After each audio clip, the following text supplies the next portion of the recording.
Hello, my name is Germana Ravanelli. I come to you from Vancouver Island, BC.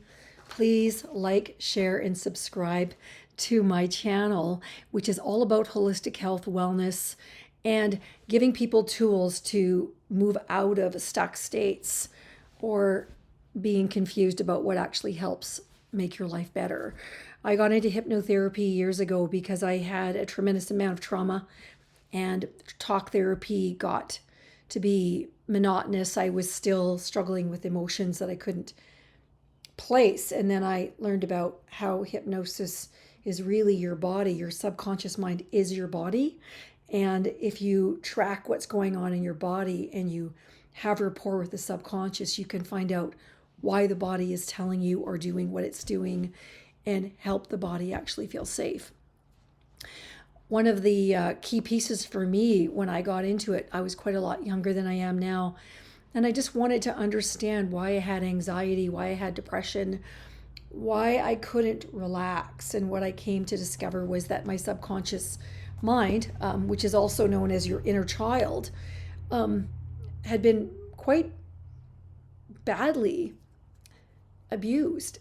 And I had learned to think that was normal, which is really sad. That's part of what happens when you're a child.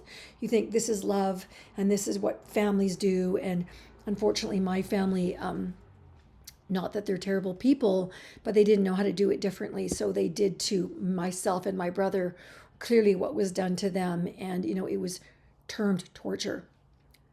And I turned into a drug addict. And then from there, I'm like, what am I supposed to do? My life is destroyed. And I had also always had the idea of going to fitness because my dad was blind, believe it or not. And he would go running as a blind person. And he was the only person that was happy in our family. My mother was crazy. They were both crazy.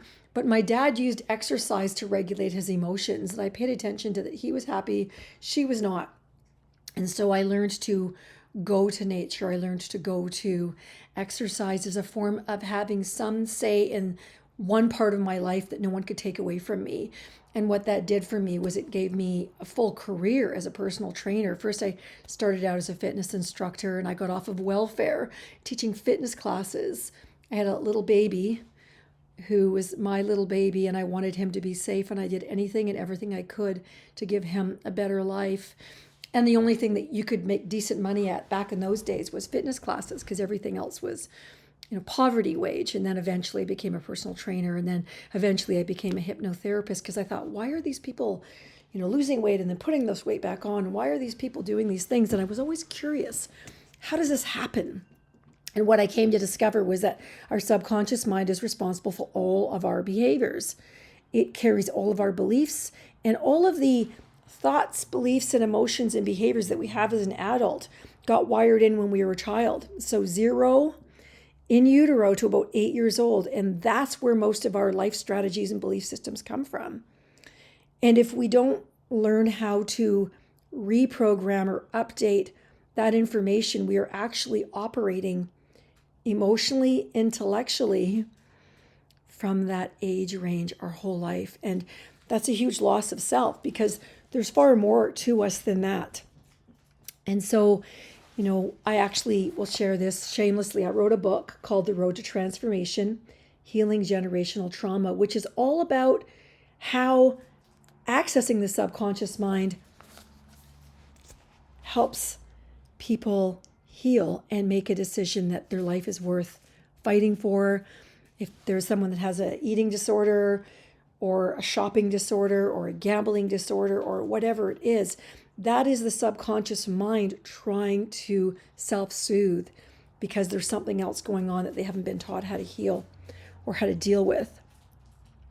And the reason that I share this with you is because I know there's a world full of people here that are struggling, that are sad, that are scared, that are depressed, that are considering suicide because they don't know how to take care of themselves. And what most of us do is we look outside. If this changes, I'm okay. If that changes, I'm okay. So they're always looking to the outside world like a child. Can you do this? Will this make it better? Instead of going inside and asking this part of them, what do you need that you're not getting? And the minute you flip that and you start to go, what does my body need? What does my heart need? What does that little girl or that little boy need that it's not getting? And you start to bring that in intentionally with love, the healing starts. And we can't heal unless we feel safe. It doesn't happen because the walls still go up. There's still all the defenses. So this book is a testimony to the power of making a decision each and every day to have a little self-care. And, I will share bits of it. The point for me in sharing it today is to encourage you to understand if there's a part of your life that doesn't work, stop organizing the deck furniture on the Titanic. Find out what is going on inside of you. If something's not working, you can say to yourself, what do I make this mean? Is the world unsafe? Do people not like me? Am I stupid? Am I worthless? Those are all subconscious belief systems. And what most people do is they keep trying to get it met by doing something else instead of healing that message. It's a wound.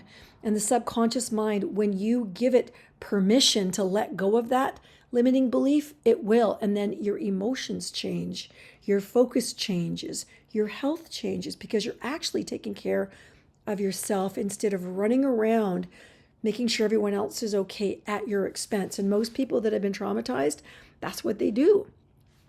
They take care of everybody else as a passive way to be safe because they don't know how to take care of themselves other than through somebody else. When I was competing a long time ago, I remember I couldn't eat brownies and stuff, but I would cook them and I would give them to my now ex-husband. And as he was eating those, I would imagine that it was me. And that's very, very strange. But that's what I did in order to have that feeling of pleasure. But I was having pleasure by seeing him happy. And I would be satisfied. And that's a type of breadcrumbing. Like we give to someone else what we so deeply want for ourselves. And what happens is with time, we burn out. And I'm here to tell you that most illness is burnout behavior. We get sick because the body can't sustain this anxiety, this going, and worrying about things that aren't our responsibility or our problem. The key is, what do I need? Is this good for me? One of the best pattern interrupts that I've ever seen is like when somebody offers something, say they want you to do something for them and you feel like you should, so they're happy, so you're happy. You ask yourself, is this good for me? And you say, I'll get back to you in like 24 hours. See, give yourself some time to think about the cost of doing that to yourself. If you do that, are you going to be healthier, happier, or are you going to be depleted? Are you going to be the servant, the one down? And a lot of people don't get it until they get a lot older, and then they just get autoimmune, and then they get sick. And that is the subconscious mind basically saying, I have this need, you must take care of me.